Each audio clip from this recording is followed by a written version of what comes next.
Efesios capítulo 5, versículo 1 al versículo 5. Cuando usted lo encuentre, por favor, reverentemente póngase en pie. Va a ser casi la última vez que se ponga en pie hoy día.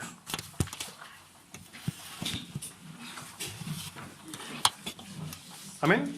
Efesios 5, versículo 1 al versículo 5, dice así la palabra del Señor. Sed pues imitadores de Dios como hijos amados, y andad en amor, como también Cristo nos amó, y se entregó a sí mismo por nosotros, ofrenda y sacrificio a Dios en olor fragante. Pero fornicación y toda inmundicia o avaricia, ni aun se nombre entre vosotros, como conviene a santos, ni palabras deshonestas, ni necedades, ni truhanerías que no convienen, sino antes bien acciones de gracia.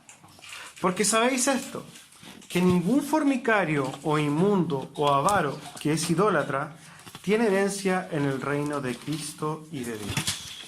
Toma asiento.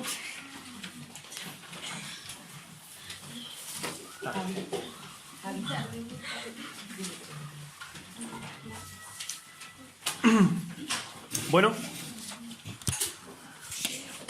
sabemos entonces que la semana pasada, contextualmente estamos hablando del contexto, ¿cierto? De lo que estamos viendo. La semana pasada nosotros vimos la segunda parte del capítulo 4 de Efesios, donde Pablo se encarga de hacer una exhortación súper práctica, profunda, larga, donde nosotros vimos como 16 versículos, ¿cierto? Que era pura exhortación práctica. No hagan esto, no hagan esto, hagan esto. ¿Se acuerdan? Y nosotros podemos, cuando nos acercamos a la palabra, nos damos cuenta de que Dios en la palabra ha dejado varias dosis de cosas.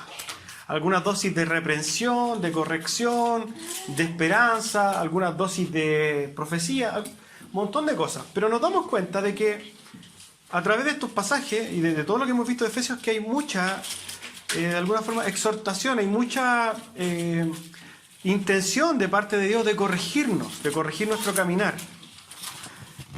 Cuando nosotros nos apegamos un poco a la prédica expositiva, ¿cierto? Nosotros nos vamos a dar cuenta que vamos a estar transmitiendo lo que efectivamente Dios transmitió y en las mismas dosis.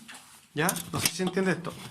El punto de esto es que nosotros, después de pasar como 15 versículos de pura exhortación, podríamos decir, bueno, Dios entonces ahora va a cambiar de tema. Pero no. La gran parte del capítulo 5 también habla de lo mismo.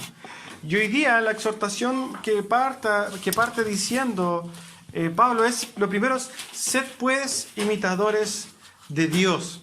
Y empieza después a decirnos cosas prácticas. Seguimos en las cosas prácticas. Básicamente nos está diciendo cómo tenemos que vivir nosotros como hijos de Dios, ¿cierto? Y si nosotros vamos a la practicidad exclusiva de estos 5 versículos, nosotros vamos a darnos cuenta que nos van a decir dos cosas. Primero, ¿qué debemos hacer y qué no debemos hacer? ¿Cierto? En estos 5 versículos vimos ciertas cosas que tenemos que hacer y otras que no tenemos que hacer. Dicho esto, vamos a poder meternos al texto y nos introducimos directamente al texto. Versículo 1 dice, sed pues imitadores de Dios como hijos amados. Y en el 2 dice, y andad en amor como Cristo nos amó. Si nosotros nos damos cuenta, ahí hay 2 mandamientos. ¿Cuáles serían los mandamientos? Ser y andar. Ser como ¿quién? Ser como Cristo, como Dios, ¿cierto? Y después andar como Cristo. Y hace una descripción de cómo anduvo Cristo. Dijo lo siguiente, y andad en amor como Cristo nos amó. La verdad que nosotros somos llamados a andar en amor, como Cristo anduvo, ¿cierto? Ahora, ¿nosotros tenemos claro que Cristo anduvo en amor? ¿Cristo caminó en amor? Sí. Y si Cristo anduvo en amor, ¿por qué tanta gente lo odiaba? Cuando uno ama, anda en verdad. El amor no puede ir de la mano de la mentira. El amor va así entrelazado con la verdad. Y Cristo anduvo en verdad. Pero ¿saben lo que pasa? Es que a la gente no le gusta la verdad. La gente aborrece la verdad. La gente odia la verdad y odian a los que dicen la verdad. Hoy día veía un comentario, hay una diputada evangélica, no sé de qué corte será, ni mucho menos, pero tiene la idea de instaurar el Día de la Biblia. Como proyecto dijo que era un proyecto que quería poner el Día de la Biblia. ¿Por qué? Por el efecto histórico en el país, por el tema de la Biblia. La verdad que si nosotros nos vamos, digamos, a la verdad profunda, la Biblia en el país no ha tenido casi ni una incidencia. Hemos recibido solamente una religiosidad romana, pero de Biblia muy poco. Pero eso no es el punto de la discusión. El punto es que en los comentarios había un comentario donde decía una mujer que cualquier persona religiosa o fundamentalista que defendiera la Biblia no podría ejercer, digamos, ni un tipo de cargo público. ¿Por qué? Porque esa era una visión anticuada de las cosas y que de alguna forma el fundamentalismo o las verdades que son intransables no son para estos días. Este comentario de esta mujer claramente expresa la mentalidad posmoderna que tenemos hoy día, donde no existen las verdades absolutas, ¿cierto? Donde todo es relativo. Por eso cuando uno va con la verdad, molesta. Porque a la gente no le gustan las verdades. Y es lo que le pasó a Cristo. Este problema está en el hombre, digamos, en lo profundo del hombre. Porque el hombre, históricamente, no le han gustado las verdades, ¿cierto? Volviendo a Cristo. ¿Cómo nos amó Cristo? Cristo, también lo dice el texto, se entregó a sí mismo por nosotros, ofrenda y sacrificio a Dios en olor fragante. Puede acompañarme, o ni siquiera me acompañe, yo se lo voy a leer en Romanos 3, ¿cierto? Donde hablamos de la justificación, donde Dios puso a Jesucristo, ¿cierto?, como propiciación por nuestros pecados.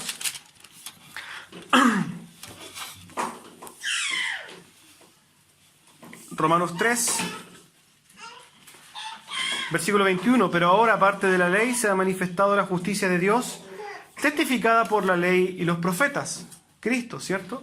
La justicia de Dios por medio de la fe en Jesucristo, para que todos los que creen en Él, porque no hay diferencia, por cuanto todos pecaron y están destituidos de la gloria de Dios, siendo justificados gratuitamente por gracia mediante la redención que es en Cristo Jesús. Cristo se dio en sacrificio. ¿Para qué? Para salvarnos. ¿Por qué? Porque nos amó, ¿cierto? Y este es un amor ágape, ¿cierto? No es un amor sentimental como el que nosotros tenemos. El amor de Dios, el amor de Cristo no fue escatimado. Cristo no vino a la tierra y dijo, bueno, yo me voy a entregar un poquito.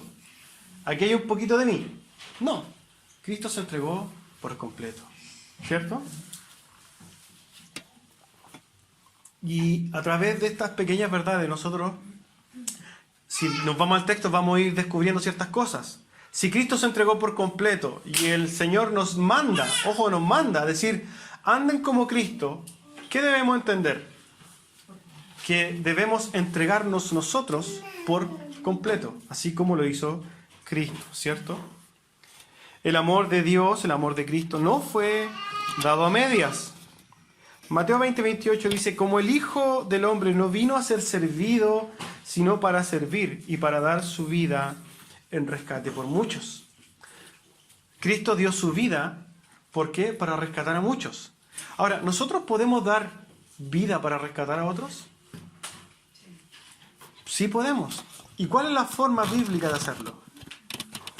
Ir y predicar el Evangelio. ¿Cierto? Vayan y prediquen el Evangelio, porque cuando ustedes desgasten pensémoslo así, las cosas que ustedes aman, cuando ustedes mueran a sí mismos, pero empiecen a vivir entregándose a la obra de Dios, ustedes van a ir llegando vida y también van a entregar vida, porque entregar el Evangelio es entregar vida. Hablar de Cristo, entregar el mensaje de Cristo es entregar vida. Amén. Acuérdense que Dios en su palabra nos dice que Él eligió la locura de la predicación para atraer a sus hijos. Entonces esta búsqueda de los hijos de Dios tiene que ser hecha a través de ¿quién? De nosotros. De nosotros como instrumentos. Hay que entender que la instrumentalidad humana es totalmente bíblica. ¿Ya? Hay mucha gente que dice respecto de los decretos de Dios, ¿cierto? Si Dios ya decretó todas las cosas, si Dios es soberano, Dios eligió a los suyos, ¿para qué vamos a predicar? ¿Cierto? Pero existe este término, instrumentalidad. ¿Y esto qué quiere decir? Que nosotros somos instrumentos de Dios para su obra. Y eso es bíblico. Amén. Por eso nosotros tenemos que ir y caminar como Cristo, morir a nosotros mismos y llevar también vida. ¿Cierto? Pero saben que el tema profundo aquí, el tema que vamos a meternos nosotros o vamos a profundizar, es que para poder ser como Dios y andar como Cristo, nosotros tenemos un enemigo. Ese es un enemigo que nosotros tenemos que identificarlo profundamente. Y ese enemigo se llama yo, el orgullo. Y cuando nosotros nos vamos a tratar de ver el orgullo en Cristo, nos vamos a dar cuenta que Cristo no tenía este tema del orgullo. Por el contrario, Cristo se humilló a sí mismo. La humillación es lo contrario del orgullo. El orgullo es lo contrario de la humillación, ¿cierto? El orgullo se exalta a sí mismo, la humillación es hacerse pequeño, ¿cierto? Entonces, nuestro orgullo va de forma totalmente... va directamente opuesto a nuestra entrega de los demás, a morir a nosotros mismos, a servir, etc. Vuelvo a repetirlo. Mientras más orgullosos seamos, menos vamos a servir, menos vamos a amar, menos vamos a morir a nosotros mismos. Por ende, mientras más nos humillemos, más vamos a poder servir, entregarnos, morir a nosotros mismos. ¿Se dan cuenta que esto es como un balancín? Entonces, ¿cuál sería nuestra postura como hijos de Dios? ¿Ser orgullosos o ser humildes? Humildes, ¿cierto? El humilde no es la persona pobre. Esto está totalmente mal entendido. Cuando se habla de una persona pobre, no, es que ellos son humildes. No, muchos pobres son tremendamente orgullosos. Son términos que están mal utilizados. Y hay personas que tienen mucho dinero y son humildes. A pesar de que todos somos orgullosos, ¿cierto? Entonces, no podemos ser imitadores de Dios y no podemos caminar como Cristo si somos orgullosos, ¿cierto? Ahora, si nosotros quisiéramos identificar un poco el orgullo, ¿cómo podríamos identificarlo? ¿O qué piensa un orgulloso? ¿Qué siente un orgulloso? Por ejemplo, el orgulloso hace las cosas que le hacen sentir bien. El orgulloso de por sí le gusta hacer las cosas que le hacen sentir bien, ¿cierto? ¿Por qué hoy día los matrimonios se destruyen tanto? ¿Por qué creen que este fenómeno de las separaciones, del divorcio, es tan frecuente? Porque los matrimonios se viven en forma orgullosa. Entonces, mientras yo tenga un matrimonio donde yo sea feliz y haga lo que a mí me gusta, estamos todos ok. Pero cuando se pasa a llevar mi orgullo, cuando yo ya no me siento feliz, yo ya no estoy dispuesto a hacer las cosas que tendría que hacer eventualmente como un matrimonio, ¿cierto? Otra cosa que el orgulloso tiene es que hace lo que él cree que es mejor hacer. Generalmente cuando uno predica el Evangelio, predica de Cristo y todo el tema, mucha gente le dice, ¿cierto? Yo creo esto, yo creo en Dios, pero yo lo hago a mi manera. El Evangelio que se le conoce como el Evangelio de Frank Sinatra, ¿cierto? Que es a su manera.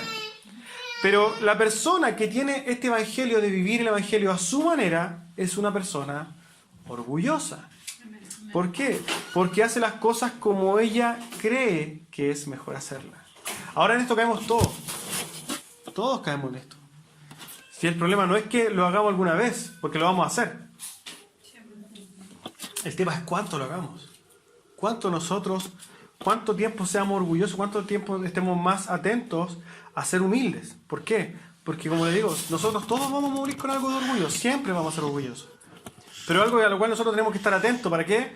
Para pisotearlo, pisotear su orgullo. Por eso Pablo decía, yo pongo mi cuerpo en servidumbre, ¿cierto? ¿Y por qué? Porque dentro de él, de su comodidad, él también era humano. Pero ¿cómo él se controlaba? Se ponía en servidumbre a sí mismo. Y ese es el punto. Nosotros tenemos que ponernos en servidumbre a nosotros mismos. Por ejemplo, yo no me quiero levantar. No. Usted tiene que levantarse.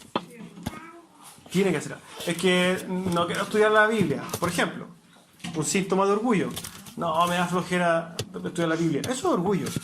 ¿Por qué? Porque está poniendo por encima su deleite, su gozo personal, por encima de ¿qué? De lo que sabe que tiene que hacer. ¿Ya? Entonces debemos estar atentos hoy día, por ejemplo, a esta sociedad en la que vivimos. Porque nosotros hoy día, ¿cuál es la clave de la sociedad?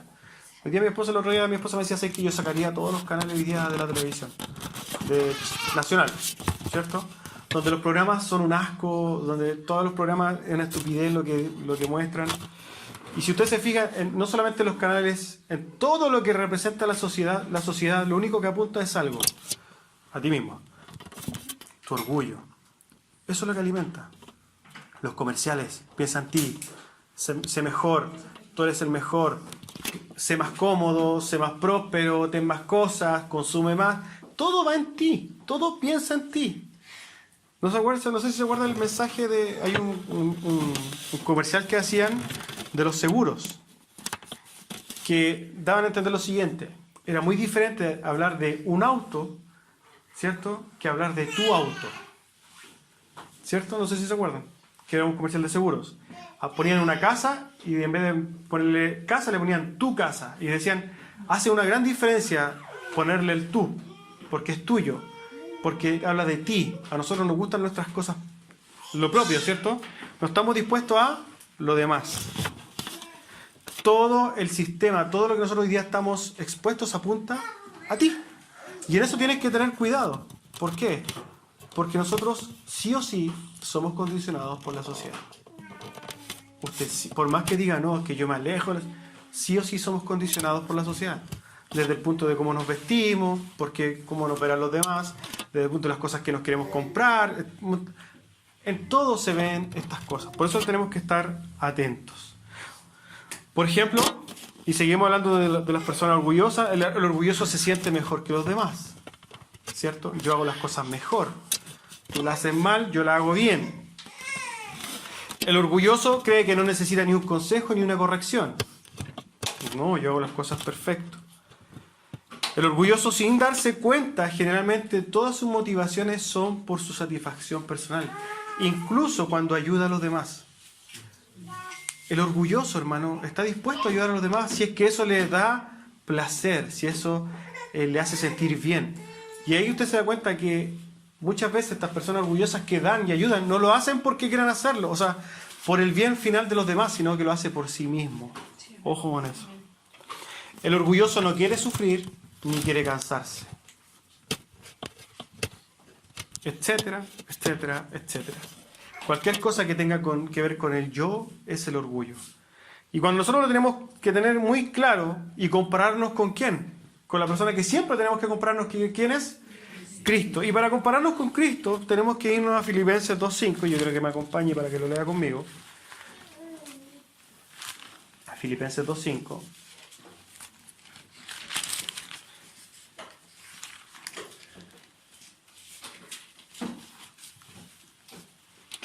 ¿Lo tiene?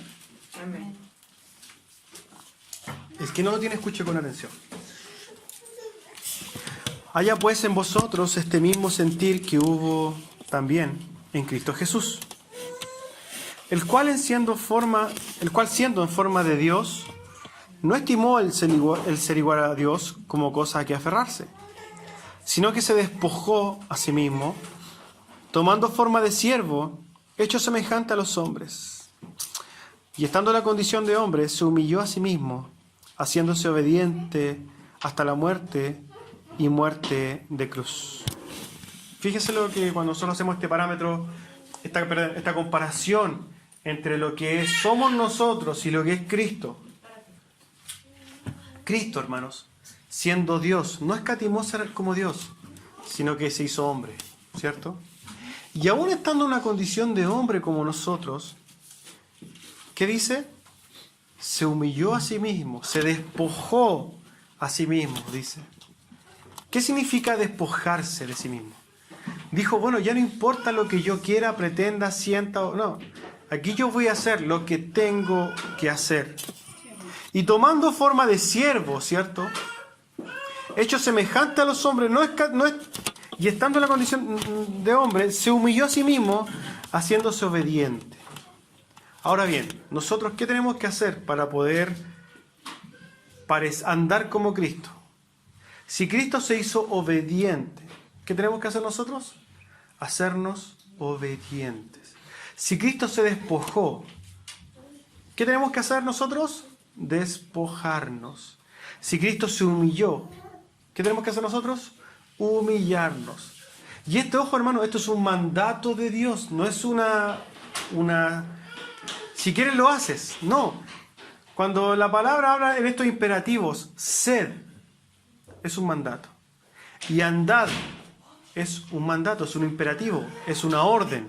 Entonces cuando nosotros nos vamos al contexto general de la Biblia y sobre todo sobre la persona de Cristo, nos damos cuenta de que nosotros tenemos que morir mucho a nosotros mismos. Tenemos que obedecer, humillarnos, morir a nosotros mismos, ¿cierto? Despojarnos. ¿Para qué? Para caminar como Él. El cristianismo como tal, el cristianismo como tal se trata absolutamente de morir a nosotros mismos. Jesús que dijo, bueno, que cree venir después de mí, niegues a sí mismo, lo primero, niegues a sí mismo. Y esto de negarte a ti mismo, de despojarte a ti mismo, aparece en todas las partes de la Biblia. Niégate a ti mismo, toma tu cruz y sígueme. Nosotros seguimos a Cristo ciegamente, a su palabra, en obediencia. Eso es el cristianismo. Si a usted no le gusta, si a usted le incomoda esto, si usted dice, no, es que no, porque yo quiero en mí, yo quiero pensar en mí, ojo con eso. Porque eso es orgullo. Y eso es anticristianismo. El orgullo es anticristianismo. O es cristianismo o es usted. Pero no son las dos cosas. Por eso todos estos ministerios que existen hoy día de la prosperidad, que aumentan tu ego, son ministerios que se dicen evangélicos, pero son básicamente satánicos. Son anti-Dios. Son anti-Dios. El cristianismo siempre, históricamente, ha sido en base a morir a uno mismo, no a exaltarse a uno mismo. Amén. Lucas 9:24 dice lo siguiente, Jesús. Porque todo el que quiera salvar su vida, la perderá. Y todo el que pierda su vida por causa de mí, la salvará. Si usted quiere ganar a Cristo, muere a sí mismo. Eso es lo que dice Cristo. Si usted quiere perderse, viva toda su vida para usted. Pero no juegue a medias. No vaya que sí, que no. Porque si usted va a estar mitad y mitad, mejor váyase al mundo. Porque dice el Señor que a los tibios los vomitará. Y eso no lo digo yo, lo dice el Señor. Nosotros como hijos de Dios somos radicales. Nosotros como hijos de Dios somos llamados ¿a qué? A tomar esto en serio. El cristianismo no es un pasatiempo, es la vida del cristianismo. ¿Amén? Cristo nos tuvo un tiempo, dijo, ya es que yo voy a congregarme los domingos y voy a vivir mi vida. No, Cristo se entregó todo.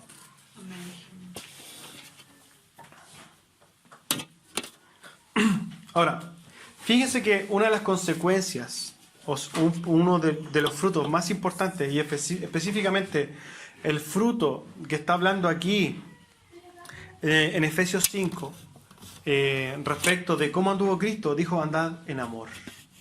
Y si nosotros de alguna forma nos metemos a lo que significa el amor específicamente de Cristo, nosotros tenemos también que profundizar en qué es o cómo es el amor de Cristo. Y aquí tenemos algunas características del amor de Cristo, que esto es el amor perfecto. Y vamos a hacer un pequeño análisis del amor desde la perspectiva de 1 Corintios 13, que presenta el amor perfecto, en este caso el amor de Cristo. Si quiere, me acompaña 1 Corintios 13, un pasaje ultra archi mega conocido. la preeminencia del amor, ¿cierto? Primeramente lo vamos a leer y después vamos a tratar de desarrollarlo un poquito, ¿le parece? 1 Corintios 13 lo vamos a leer desde el 4, versículo 4.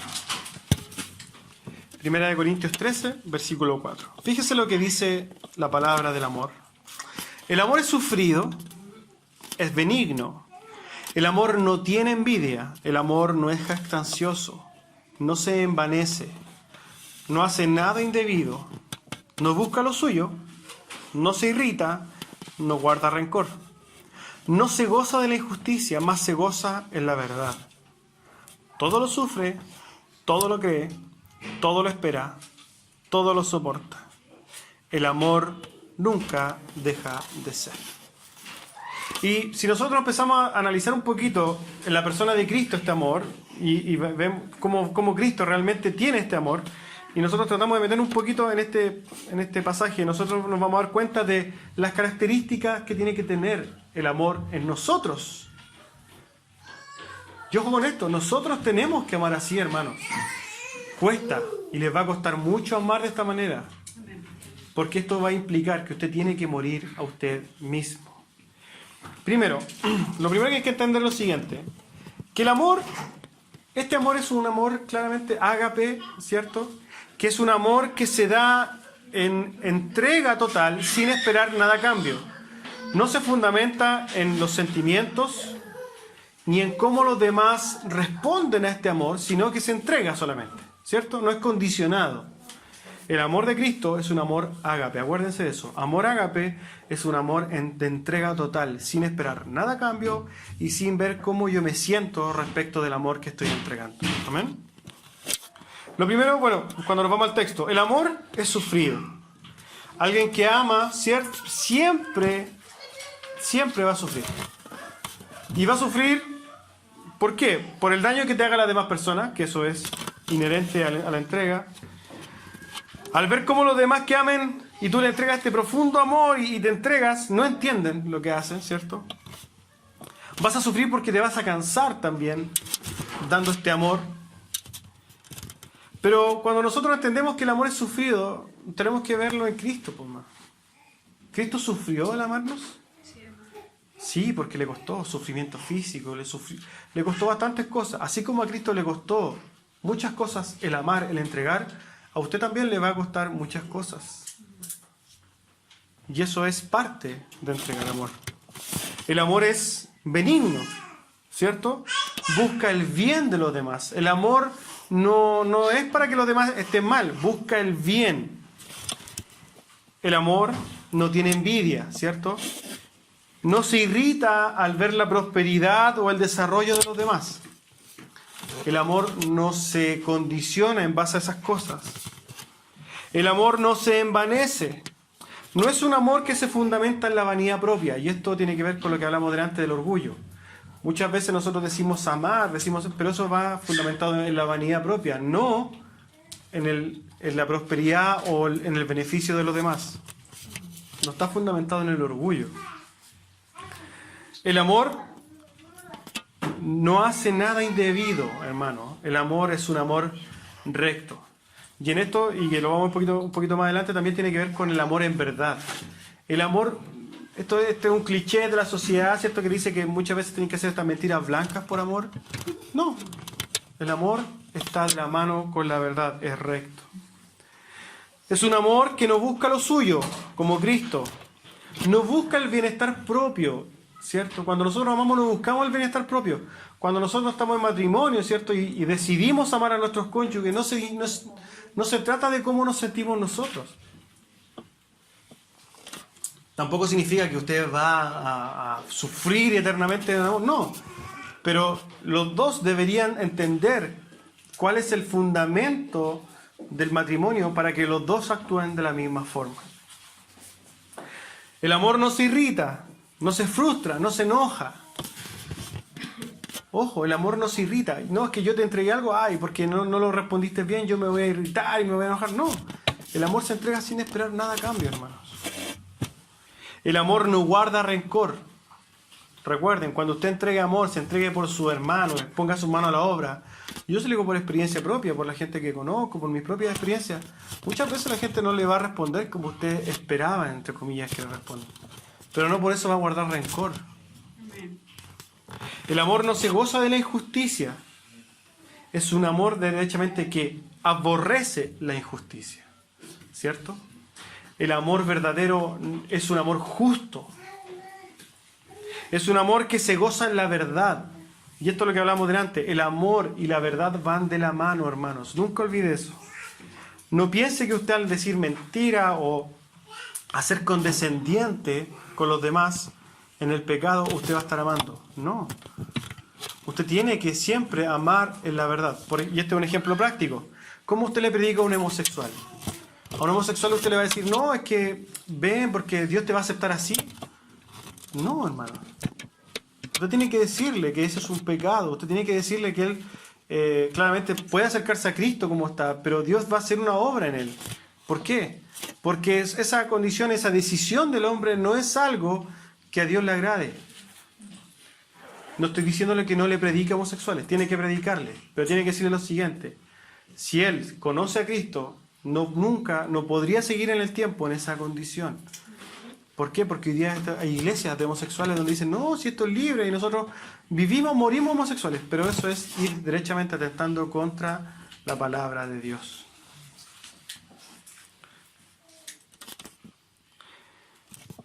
El amor todo lo espera. El amor es paciente. El amor todo lo soporta. Un amor tolerante, ¿cierto? El amor nunca deja de ser. Y ojo con esto, el amor nunca deja de ser. ¿Por qué nunca deja de ser el amor? Porque ese amor no está condicionado, ese amor no depende de algunas otras variables. No es como el amor sentimental, ¿cierto? El amor sentimental que si es que a mí me aman, yo amo. Ahí está la condición. Si es que a mí me dan, yo amo. No, esto es diferente. Este siempre está.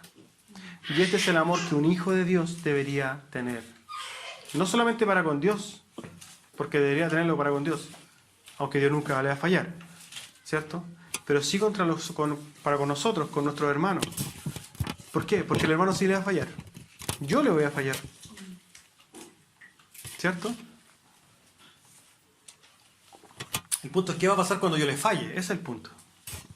¿Qué va a pasar cuando yo le fallo o su hermano le falle? ¿Usted va a guardar rencor, se va a irritar o va a ser paciente? ¿Va a ser perdonador? ¿Va a ser tolerante? El problema va a estar en usted, hermano. Todas estas características que hemos visto están en Cristo cuando Él nos amó. Y el Señor dice, dar de gracia lo que de gracia recibiste, ¿cierto? Usted recibió perdón, fue soportado, tú recibió paciencia. Asimismo, usted tiene que darla.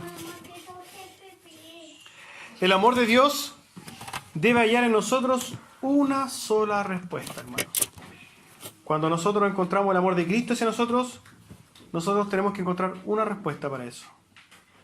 Y es tener una respuesta en agradecimiento. Y ese agradecimiento tiene que generar obras agradables a Él. Cristo murió por nosotros para que andemos en estas buenas obras, ¿cierto? Tito 2:14, quien se dio a sí mismo por nosotros para redimirnos de toda iniquidad y purificar para sí un pueblo propio celoso de buenas obras. Nosotros deberíamos estar celosos. ¿Se acuerdan cuando hablamos del celo de Dios?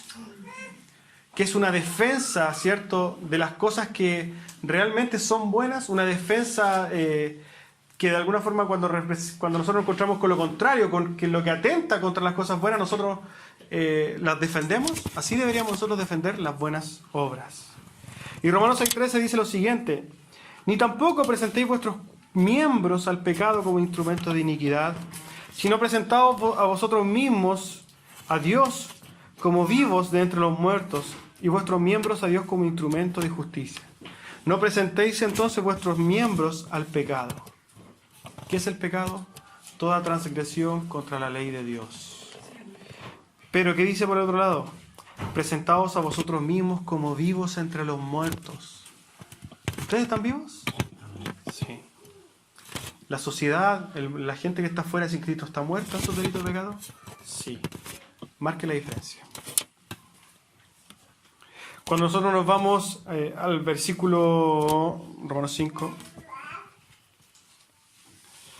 al versículo 3, ¿cierto que dice? Pero fornicación y toda inmundicia. Si ustedes se dan cuenta, nosotros acabamos de ver todas las cosas que sí tenemos que hacer. Ser como Dios y andar en amor. ¿Cómo lo hacemos eso? En obediencia y entregando amor. Volviendo a nosotros mismos y amando. Ya nos dio Pablo en estos 2 primeros versículos cuáles son las cosas que sí tenemos que hacer. Que ya son difíciles, ¿cierto? Porque es difícil. Y Pablo sigue este consejo diciendo ahora la segunda parte. Estas cosas no hagáis. Estas cosas quiero que no hagáis. Vamos a buscarlo nuevamente. ¿Qué dice? Desde el 5 en adelante. Pero fornicación y toda inmundicia o avaricia, ni aun se nombra entre vosotros como conviene a santos, ni palabras deshonestas, ni necesidades, ni truanerías que no convienen, sino antes bien acciones de gracias. Porque ¿sabéis esto? Que ningún fornicario o inmundo o avaro que es idólatra tiene herencia en el reino de Cristo y de Dios. Entonces, todas las cosas anteriores sí las hacemos, sí tenemos que hacerlas, pero ahora estas cosas no. Y las vamos a enumerar. ¿Cuáles son las cosas que no tenemos que hacer? Fornicación y toda inmundicia. ¿A qué se referirá esto entonces? A cualquier hecho sexual impuro o que esté fuera de los parámetros de Dios. Déjelo fuera, porque eso no es de un hijo de Dios. Segundo, avaricia. ¿En qué se fundamenta la avaricia, hermano? En el orgullo, ¿cierto? La avaricia es uno de los frutos del orgullo, ¿cierto? Yo quiero tener más, quiero tener mucho más, y más, y más. Eso también no pertenece a un hijo de Dios. Estas cosas, dice, ni aún se nombran entre vosotros, dice Pablo. ¿Por qué? Porque no le conviene a los santos. Esto no es bueno para nosotros. Por más que nosotros pensemos que es bueno, no es bueno para nosotros. Sigue hablando. Ni palabras deshonestas, no hable mentira, no engañe. Ni necedades. Fíjese lo que significa necedades. Demostración de poca inteligencia. Dichos y cosas propias de alguien necio. Cuando nosotros estamos hablando de los realities, hermano, cuando usted está hablando de que, no sé, que la hija de la Raquel Argandoña anduvo con Ed, esas son necedades, hermano. Usted no tiene que estar hablando de esas cuestiones. No, que el Colo-Colo, que Paredes, qué tontera, hermano. Deje esa cuestión. No, esas cosas no tienen que estar en un hijo de Dios. Preocúpese de cosas que realmente valen la pena. Y fíjese esto, que para los jóvenes, el reggaetón, que el reggaetón, que mira lo que hizo Farruko, creo que se llama uno, algo así. No sé, o el trap. Fíjese cómo lo describe Dios. Dice, necedades, cosas que hacen las personas necias. ¿Y usted sabe lo que significa necio? Tonto. Y termina diciendo ni truanerías. La truanería es una estafa. El hombre truán es un sinvergüenza, un estafador. Todas estas cosas no las hagan. ¿Cierto? No las hagan, sino bien, dice, vuelve, acciones de gracias. Acciones de gracias sí, estas cosas que acabamos de decir, no. Y en el versículo 5, dice, porque ustedes saben esto, que ninguno de los que hacen estas cosas tienen herencia en el reino de Cristo y de Dios. Ningún fornicario o inmundo tiene herencia en el reino de Dios. Ningún avaro que es idólatra. Fíjense por qué hace esta aseveración la palabra. Porque la avaricia es idolatría. ¿Qué significa idolatría? ¿O qué es la idolatría? Poner algo en el corazón del hombre, ¿cierto? En vez de Dios. O sea, que el hombre le dé el lugar de Dios a otra cosa. En este caso, el avaro le pone en el lugar que le corresponde a Dios, ¿a qué pone? A las pertenencias, al dinero, al orgullo, ¿cierto? Entonces, en estos dos en el versículo 5, vuelve a repetir los 5 puntos anteriores resumidos. Fornicario inmundo, idolatría. Quedamos claro entonces que Pablo, ¿qué dice? Estas cosas hagan. Sean como Dios. Anden como Cristo en amor. Pero por el otro lado, dejen estas otras cosas. Por eso el título de hoy día era Imitadores de Cristo. Nosotros tenemos que ser imitadores de Cristo como sus hijos. El problema es que no son solo estas cosas las que te alejan del reino de Dios, haciendo un poco referencia al último pasaje, sino que cualquier pecado te aleja del reino de Dios. Pablo y esto quiero explicarle por qué habla de solamente estos puntos.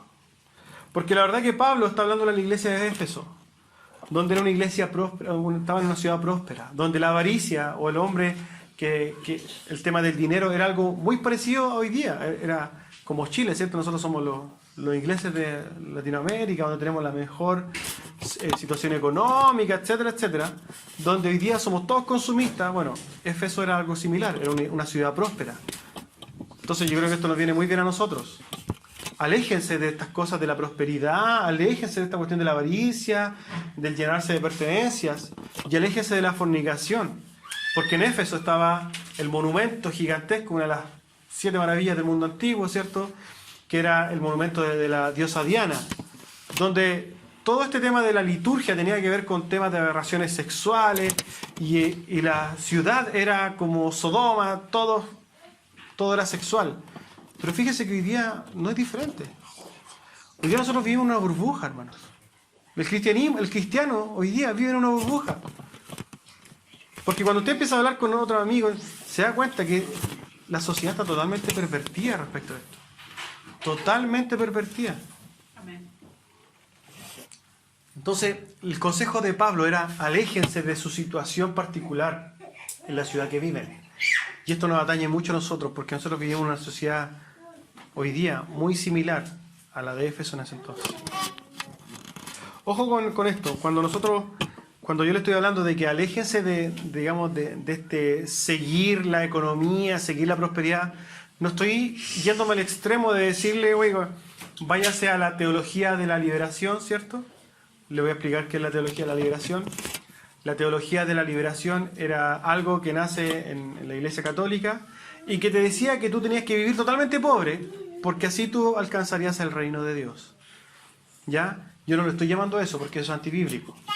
Yo le estoy diciendo que usted ponga sus ojos en Cristo, que viva para Cristo. Y si Dios lo bendice, gloria a Dios. Pero ponga su corazón en las cosas de Dios. Entonces el llamado, no solamente de Pablo, sino que de Dios, claramente, es a que estemos atentos, hermanos, en nuestra conducta. El pasaje de hoy día es un pasaje sumamente práctico en cuanto a lo que nosotros tenemos que hacer y en lo que no tenemos que hacer. Amén. Pónganse de pie, vamos a orar.